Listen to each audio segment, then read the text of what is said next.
Hello, എല്ലാവർക്കും ആദിസ് വേൾഡിൻ്റെ പുതിയൊരു വീഡിയോയിലേക്ക് സ്വാഗതം. എല്ലാവരും സുഖമാണെന്ന് വിശ്വസിക്കുന്നു. ഇന്ന് ഞാനൊരു കിഡിലുള്ള ഒരു റെസിപ്പി ആയിട്ട് വന്നിരിക്കുന്നത് കേട്ടോ. കുഞ്ഞുങ്ങൾക്കൊക്കെ വളരെ ഇഷ്ടപ്പെടുന്ന ഒരു പഫ്ഡ് റൈസ് വെച്ച് തയ്യാറാക്കാൻ പറ്റുന്ന ഒരു സ്വീറ്റാണ് കേട്ടോ.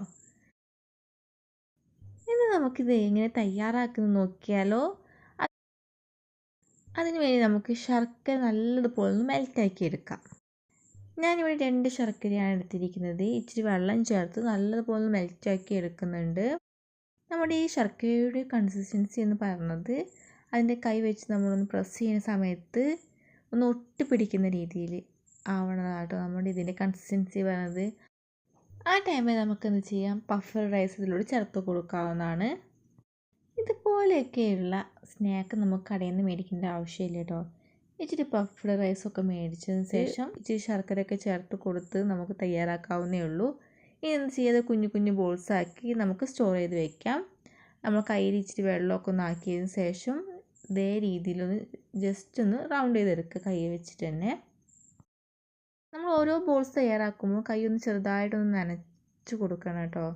നനച്ചതിന് ശേഷം നമുക്ക് കുഞ്ഞു കുഞ്ഞു ബോൾസാക്കി തയ്യാറാക്കി വയ്ക്കാവുന്നതാണ്. കുഞ്ഞുങ്ങൾക്കായാലും മുതിർന്നവർക്കായാലും ഒരുപോലെ ഇഷ്ടപ്പെടുന്ന ഒരു സ്നാക്കാണ് കേട്ടോ ഇത്. സ്നാക്കൊന്നും പറയാൻ പറ്റത്തില്ല, വളരെ ടേസ്റ്റി ആയൊരു മിഠായിയാണ്. പഫ്ഡ് റൈസ് വെച്ച് തയ്യാറാക്കാൻ പറ്റുന്നൊരു മിഠായിയാണിത്. അപ്പോൾ എല്ലാവരും ഇതേ രീതിയിൽ ഒരു മിഠായിയൊക്കെ ഒന്ന് തയ്യാറാക്കി നോക്കുക കേട്ടോ. നമ്മൾ കടയിൽ നിന്ന് മേടിക്കേണ്ട ആവശ്യമില്ല.